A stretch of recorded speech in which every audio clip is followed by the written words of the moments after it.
আজকের ভিডিওতে যে বিষয় নিয়ে আলোচনা করব সেটি হচ্ছে মামলা বিষয়ে আইন পরামর্শ, বা আপনারা কিভাবে মামলা মোকদ্দমা সম্পর্কে আইনি পরামর্শ নেবেন গুগল অ্যাপের মাধ্যমে, এবং কোন প্রক্রিয়াতে নেবেন, কোন কোন বিষয়ের কারণে কোন কোন পদক্ষেপ নেবেন, সে বিষয়টি নিয়ে আজকে থাকবে ভিডিওটি। তো এই সফটওয়্যারের মাধ্যমে আপনারা খুব সহজে আইনি পরামর্শ নিয়ে থাকতে পারবো।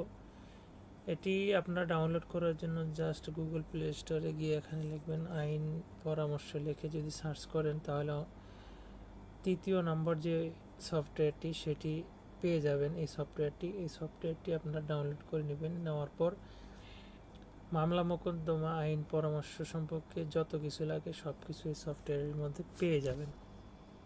তো কোন কোন বিষয় পাবেন, যেমন প্রথমে যেটা হচ্ছে মামলা ও অপরাধ সম্পর্কিত আইন পরামর্শ, তারপরে যেটা হচ্ছে দেওয়ানি মামলা ধাপসমূহ, দেওয়ানি মামলা কোন কোন মামলাগুলো দেওয়ানি মামলার অন্তর্ভুক্ত সেগুলো এখান থেকে পেয়ে যাবেন আপনারা। দেওয়ানি মামলাগুলো, থানায় মামলা নিতে না চাইলে যা করবেন, অর্থাৎ আপনি থানাতে গেলেন যে কোনো একটি জিডি বা মামলা করার জন্য, সেটি গ্রহণ করতেছে না, সেক্ষেত্রে আপনাকে কোন কোন বিষয়ে পদক্ষেপ নিতে হবে সেটি এখানে আলোচনা করা হয়েছে, এবং চাইলে আপনারা পড়ে নিতে পারেন এই বিষয়গুলো কিভাবে করবেন। তারপর পুলিশি সহায়তা ও অভিযোগ সম্পর্কে আইনি পরামর্শ, হঠাৎ আপনার বিরুদ্ধে মিথ্যা মামলা হলে, আপনার বিরুদ্ধে যদি কোনো মিথ্যা মামলা হয় তো সেক্ষেত্রে কী কী পদক্ষেপ নিতে পারবেন এখান থেকে আপনারা খুব সহজে শিখতে পারবেন।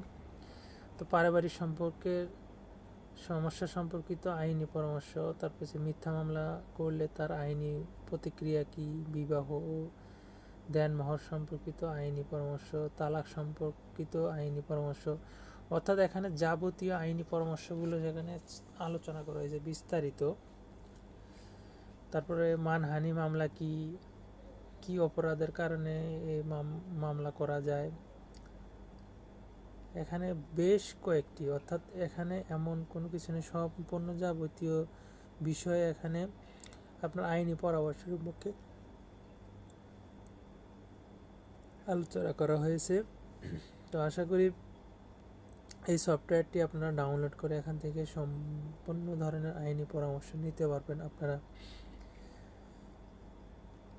তো মোটামুটি এই সফটওয়্যার থেকে আইনি পরামর্শ সম্পূর্ণগুলো পেয়ে যাবেন। তো আশা করি সবাই বুঝতে পারছেন যে এই সফটওয়্যারটি দিয়ে আপনারা কী কী করতে পারবেন। তো ভিডিওটি যদি ভালো লাগে অবশ্যই লাইক, শেয়ার, কমেন্ট করতে পারেন, এবং পরবর্তী ভিডিওর জন্য বেল বাটনে ক্লিক করতে পারেন। আল্লাহ হাফেজ।